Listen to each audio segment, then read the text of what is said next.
Hello, welcome to Book Journey. The book I'm going to interpret for you today is one that was published in the United States in March 2024, titled Supercommunicators. Its author is Charles Duhigg, a business investigative journalist for the New York Times. Duhigg's previous two books, The Power of Habit and Smarter, Faster, Better, were both phenomenal bestsellers, which we have also interpreted for you in our audiobook service. His latest book, Supercommunicators, also topped the Amazon bestseller list for business books as soon as it was published. The title of this book is not merely about communication. It aims to teach us how to be someone who can establish close connections with others in various conversations and different groups. Therefore, I think it would be more aptly named Superconnectors. What kind of people are considered superconnectors in life? The most obvious are those who seem to get along with everyone. But on a deeper level, what sets superconnectors apart from others is the feeling they give to the people they converse with. For example, you might think you've just had an ordinary conversation with this person, but for some inexplicable reason, after the talk, your relationship becomes closer than before, and you like this person more. Or you may find that when conversing with this person, you are more willing to open up and share your true thoughts and feelings. You might even think of them first when you want to confide in someone. The charm of superconnectors is not only evident in one-on-one conversations, but also in team collaborations. If they participate in a team discussion, they will become the most popular person in that team. Moreover, if a team has such a superconnector, the overall effectiveness of the team's cooperation and discussions will be better. Even when superconnectors communicate to solve problems, they can achieve their goals more easily than others. It sounds like magic, doesn't it? This book explores how this magic is created and how we can master it. Years ago, a psychologist wrote, "Why people get along with certain individuals but not others is one of the great unsolved mysteries in the history of science." But today, this mystery is gradually being unveiled. Let's first listen to an interesting experimental story. A team of scholars once gathered dozens of volunteers and had them watch a series of very difficult-to-understand movie clips. These clips were very short, without any context, audio, or subtitles. So the participants could only see, for example, in one clip, a bald man having a tense conversation with a blonde, overweight man.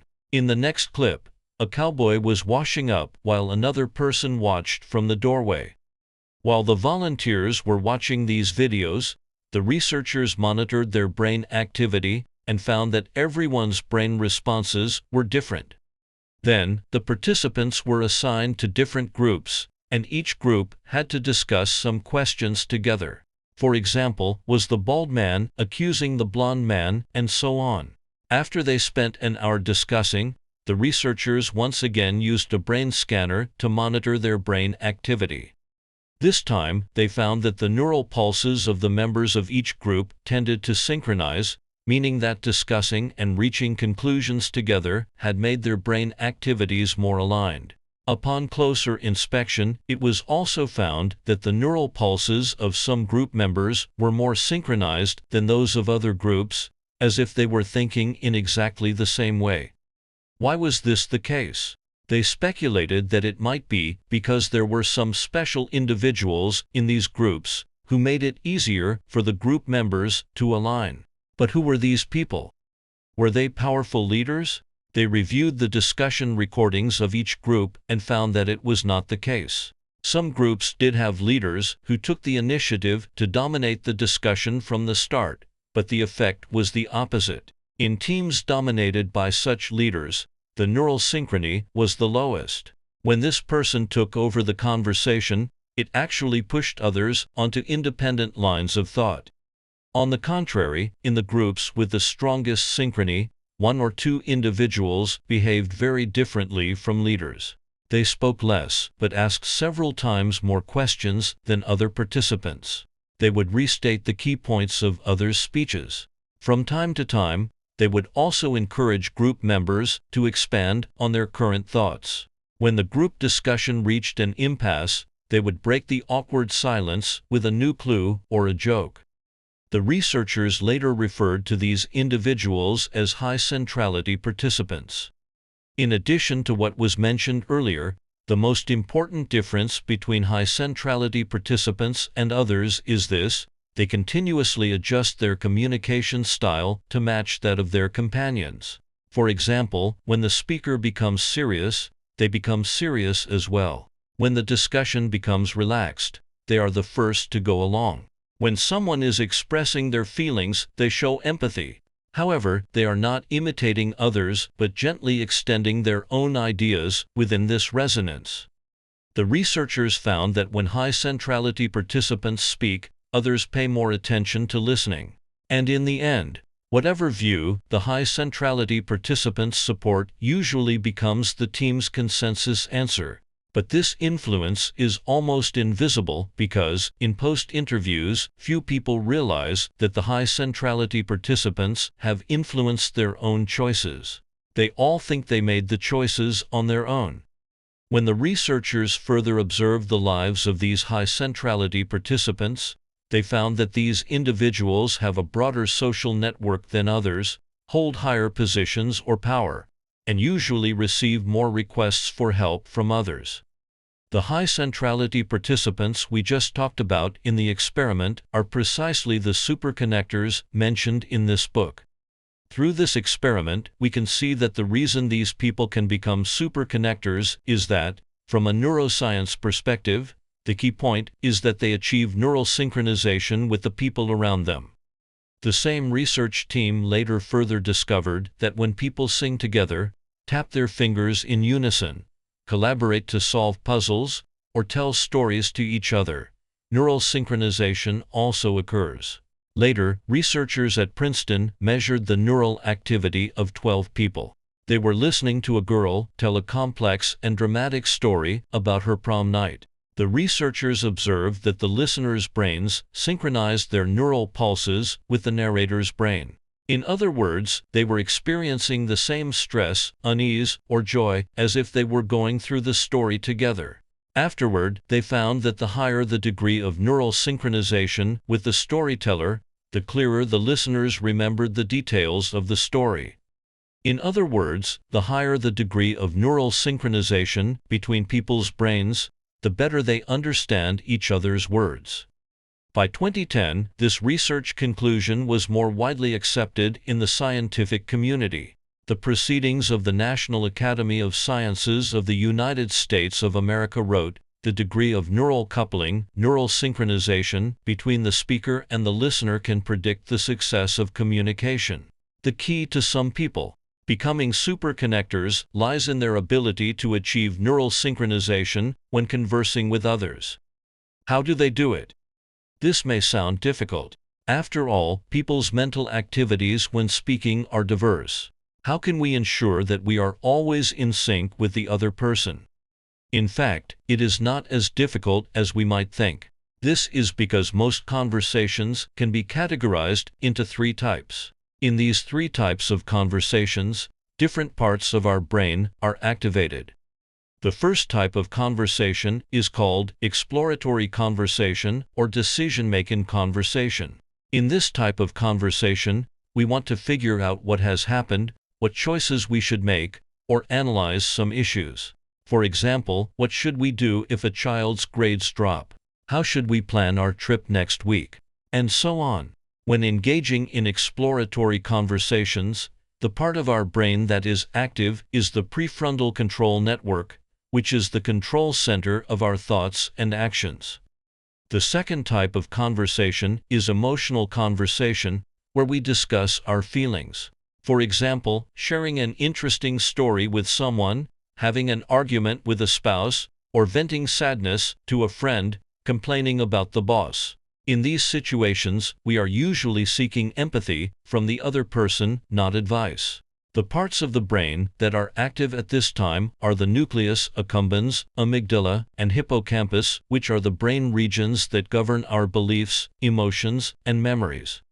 The third type of conversation is social conversation. In this type of conversation, we usually discuss our interpersonal relationships, how others perceive us, or our social identities. For example, we might be discussing office politics, talking about people we both know, or explaining our religion, family, workplace, and so on. At this time, the brain is in a default mode. Why is that? Because we are social animals, and neuroscientists have found that we are constantly thinking about others, ourselves, and our relationships with others. Studies have shown that 70% of our conversations are social. The three types of conversations we just mentioned, exploratory, emotional, and social, are not always separate but often alternate or intertwine within a single conversation.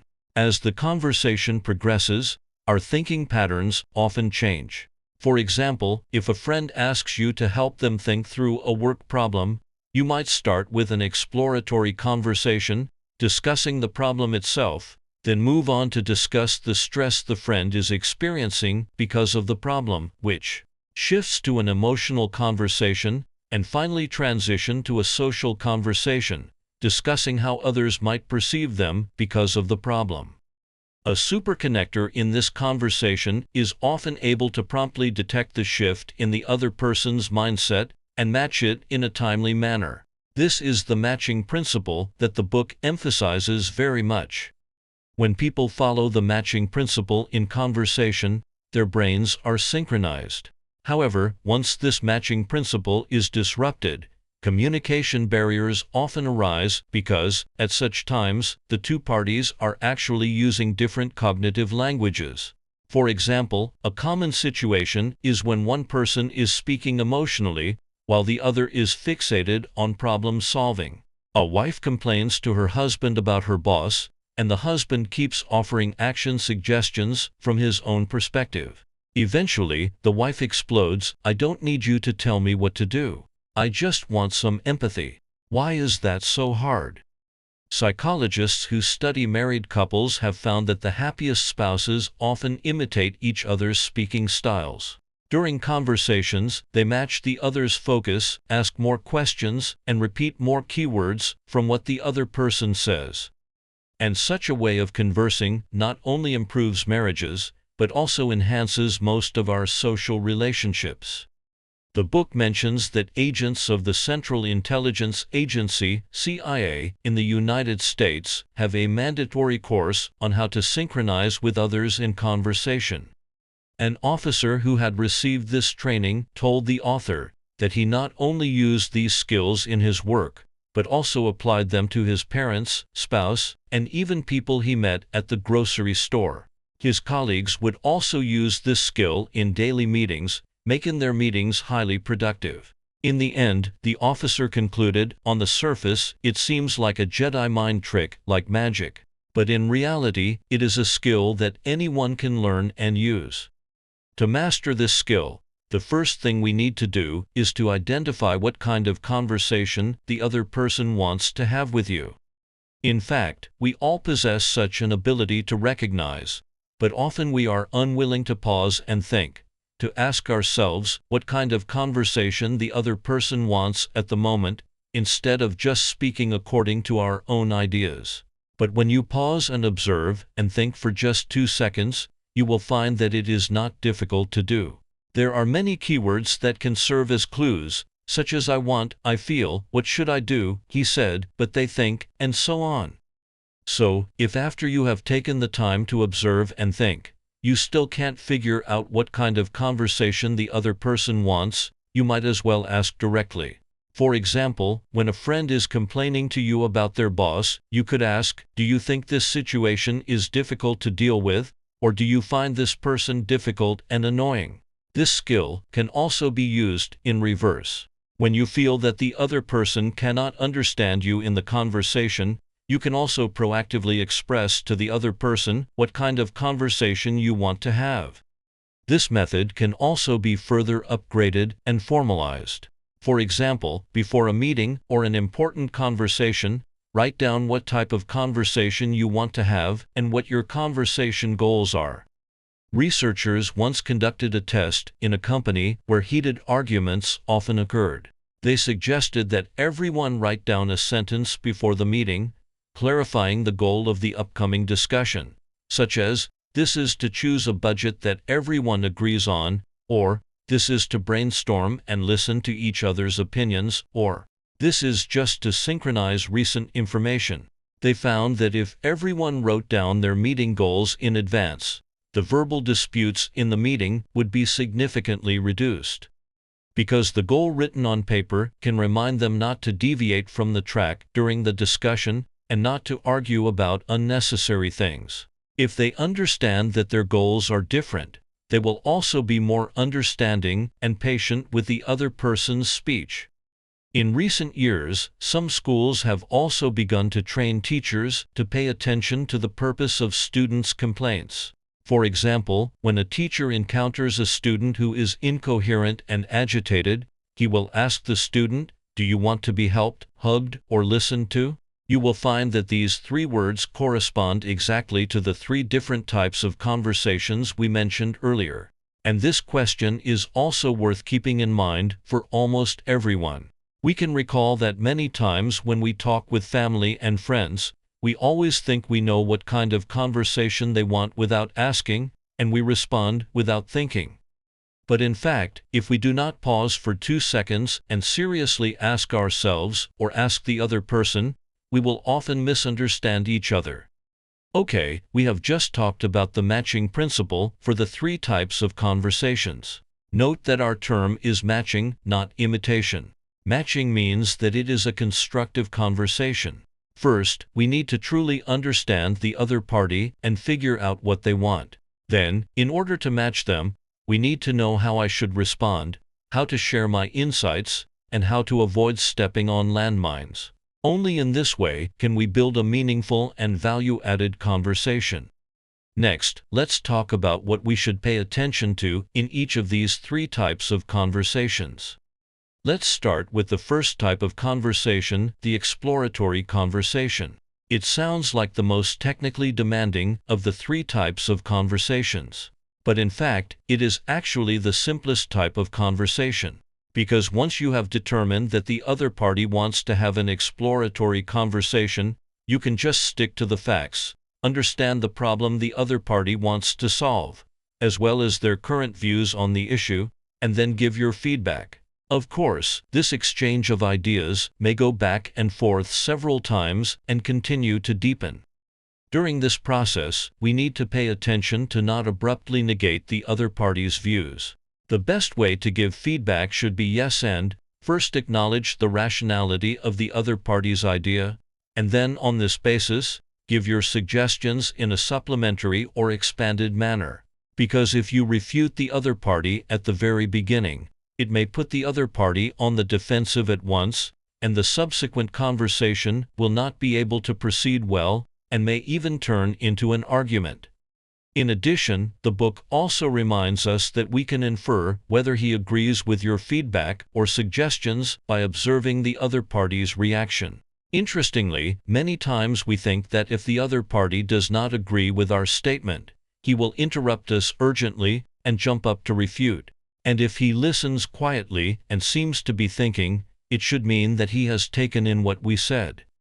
But this book tells us that it is not the case. When the other party becomes silent, staring at a point in the air, and seems to be thinking, it actually means that they do not really agree with your statement. They may be thinking about how to express their opposition tactfully, or they may have turned into their own train of thought and stopped listening to you. On the contrary, if the other party moves closer to you, makes eye contact with you, and actively makes some sounds of agreement, these are the signs of agreement. Even if he interrupts you, as long as the questions he asks are related to what you just said, it means that he is interested in your point of view. Okay, what we just talked about is a typical scenario in exploratory conversations. The other party throws out a question and you respond. There is another situation where you want the other party to respond to your confusion. The author suggests that if you really want to have a good exploratory conversation with the other party, you can make a simple list before starting the conversation. This list should include 3 questions. First, what topic do you want to discuss with the other party? Second, what is the key point you want to emphasize in this topic? Third, if you could only ask the other party one question, what would it be? When we internalize this list as a habit, we don't even need to write it down. Just going through it in our minds before the conversation will be very helpful. Next, let's talk about what we should pay attention to in emotional conversations to achieve matching. It seems that matching the other person's emotions in a conversation is an easy thing to do. If the other person is sad, I am sad. If the other person is happy, I am happy. If the other person is angry, I follow suit and get angry. In fact, it is not that simple. Let's look at an experiment. In the 1980s, the National Aeronautics and Space Administration, NASA, in the United States, was screening a new batch of astronauts, and one of the important screening criteria was that the astronaut needed to have high emotional intelligence. Why? Because at that time they were facing a new challenge. In the past, manned space flights were relatively short, usually only 1 or 2 days, and at most no more than a week and a half. But in 1984, then President Ronald Reagan ordered NASA to build an international space station where people could live for up to a year. This meant that the new batch of astronauts not only had to have super physical and psychological qualities, but also had to be good at getting along with people. However, the problem was that it was difficult to determine a person's ability to get along with others over a long period of time through 1 or 2 short interviews. So what to do? They came up with a solution. They began to review the interview recordings of the past 20 years, focusing on observing the signals that those who later proved to have very high emotional intelligence, and even became leaders, released during the interview process that were different from others. After extensive research, they found that the laughter of these high emotional intelligence individuals during the interview was different from that of others. They always tended to laugh to the same degree as the interviewer. For example, if the interviewer laughed loudly, they also laughed loudly. If the interviewer smiled lightly, they also smiled lightly. If the interviewer made a joke, they also responded in a relaxed manner. Here, we should also mention a study that took place in the 1980s. A team of psychologists observed people's conversations in various public places and collected 1,200 recordings of naturally occurring human laughter in conversations. They wanted to test the hypothesis that people laugh because they encounter something funny. The result was that the hypothesis was wrong. Less than 20% of the laughter was due to being amused, and the remaining more than 80% of the laughter was because people wanted to send a signal that I want to communicate with you. In other words, we laugh to show others that we want to establish a connection with them, and their return laughter indicates that they also want to establish a connection with us. This is referred to in the book as a reciprocity generated in emotional contagion, and such reciprocity can bring us closer to each other. In other words, if we want to quickly close the distance with others, it is not enough to just listen attentively and repeat keywords. We also need to show that we have truly received the other person's feelings. This requires us to show it through laughter or other non-verbal expressions such as sighing, frowning, showing surprise, and so on. These are the specific manifestations of the matching principle. Moreover, the book also reminds us that when matching, we cannot only match the color of emotions, but also the energy of emotions. Back to the example of NASA earlier. When they reviewed the interview recordings of those with high emotional intelligence, or superconnectors, they also noticed some interesting things. If 2 people are laughing at the same time, and one is laughing loudly while the other is just chuckling, they usually do not feel closer. That is to say, when we laugh together, it is not just the act of laughing that matters. The intensity of the laughter is also crucial because it sends a signal of alliance. In other words, simply roughly showing emotions similar to the other person's does not make us closer. Only when we match the other person in both emotion and energy can the other person's subconscious receive our strong signal of alliance, bringing us closer together. Next, let's talk about the third type of conversation, social conversation. This type of conversation is often related to our connections in society, such as our identities and backgrounds, our families and friendships, the causes we believe in, or the groups we love or hate. When we discuss the latest gossip in the company, saying, "I heard that the finance department is going to lay off 20%, or express that we have joined a certain group, saying that we have become a fan or a hater of someone, or try to find common social connections with the other person, saying, "Did you also go to that school? Do you know XXX?" When we say these things, we are all engaging in social conversations. As mentioned earlier, when engaging in social conversations, our brains are in a default mode. Because, to quote the book, this desire for social interaction, whether good or bad, is rooted in our evolution. It represents our strong need for a sense of belonging. If a baby did not have a social instinct, did not get close to its mother, or if the mother did not care for her offspring, the baby would die. So the inherited trait is that we care about our own group and want to find a sense of belonging. The famous evolutionary psychologist Dunbar, the one who proposed the Dunbar's number, even put forward such a research conclusion: the evolution of human language was for gossiping. This conclusion is also very influential. He tells us that in ancient times, the most important use of human language was to gossip, because through gossip we can quickly distinguish between friends and enemies and survive better. If we are in a larger circle and have to communicate with everyone separately, it is a bit laborious. At this time, relatives and friends can help us share some of the burden. We go to socialize separately first, and then share the results of everyone's communication. Who said what, who did what, who is friends with whom, who has betrayed whom. We can understand it all in just a meal's time. Dunbar says that we do this because we are still like primates, wanting to know who can be trusted and who is selfish and not worth dealing with.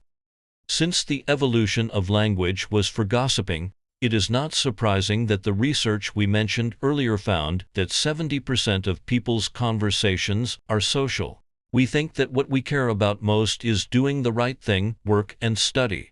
But our instincts remember for us that socializing can make our lives better. Because of this, we will find in life that the more social information a person has from others, the more likely he is to become the center of a conversation and have more social currency to form alliances with others. The book The Evolution of Power mentions that in a company in the United States, there is a black female executive from a minority group. Because her colleagues think that her chances of further promotion are relatively small, these people will instead communicate their thoughts frankly with her, sharing some of the company's dynamics and gossip that they have discovered. This has enabled the female executive to gain a lot of information, making her a super hub in the company. As a result, more and more people want to communicate with her and seek her advice. In social conversations, to achieve matching, we can of course exchange gossip with the other party or provide other equivalent social information, but we need to ensure that these will not cause trouble or harm to a third party. If the other party is speaking ill of someone or discussing news that you do not wish to be involved in, there is no need to force a match. Instead, you can change the subject or guide the conversation through questioning, transforming the social conversation into an emotional or exploratory one, and then proceed with matching. For example, you could say, "How did you feel when you learned about this?" Or, "What do you think would be a better way to handle this situation?" And so on. In this way, the transition is complete. The author also reminds us that to better engage in social conversations, we need to understand that everyone has multiple identities, and no one is one-dimensional. Therefore, do not define the other person by a single identity. And if the other party is lamenting or dissatisfied with one of their social identities, we should also help them recognize this, reminding them of the multifaceted nature of life, and that they should not be confined to one aspect. Additionally, during social conversations, we may unconsciously look up to or down on the other person, both of which are detrimental to building a closer relationship. The most important aspect of social conversations is to strive to ensure equality among all participants. Do not flaunt your wealth or connections, your privileges or seniority or your expertise. Respect everyone's opinions equally. Everyone is an expert in their own field of expertise, and a novice in areas they are not skilled in. There is no such thing as one person's opinions being inherently superior to another's. When everyone has an equal voice and can look at each other as equals, the discussion is most effective. Well, that's all the key content from the book that I wanted to share with you. At the end of the book, the author cites a study conducted by Harvard University that has lasted for over 85 years, one of the longest in the history of psychology. We also talked about it in our interpretation of the book The Good Life. The initial subjects of the study were 724 people, and later it expanded to include over 1,300 of their descendants. For 85 years, Harvard researchers have been continuously tracking the lives of these individuals, conducting regular interviews, and collecting information on their physical and mental health, marriages, careers, family and friends, and so on, documenting the entire lives of many people. They wanted to answer one question: what factors can bring the most happiness to a person's life and also affect their health and longevity? Ultimately, the most important happiness factor they identified was not money, fame, or achievements and power, but the relationships that permeate each of our daily lives. The Harvard research team said that if they were to summarize the entire 85 years of research into a single rule for life, it would be: good relationships make us healthier and happier. Over the past few decades, this finding has been repeatedly confirmed in hundreds of other studies. The superconnectors we talked about today are precisely those who can efficiently build their own social networks. This ability makes them more successful in their careers and happier in life. The secret behind this lies in their skill at synchronizing and matching with others in conversation. Where does this ability come from? Fundamentally, it stems from whether we harbor genuine curiosity, patient understanding, and simple kindness towards others. In our youth, we absorbed so many valuable experiences and information from others that we grew into who we are today. But have we gradually lost the desire to understand others as we become stronger? The most admirable aspect of superconnectors is their desire to connect, to understand others, and to engage in deep conversations, even in times of difficulty and fear, or when it would be easier to walk away. They always tell themselves, building truly meaningful connections is the most important thing in life. Congratulations, you've listened to another book.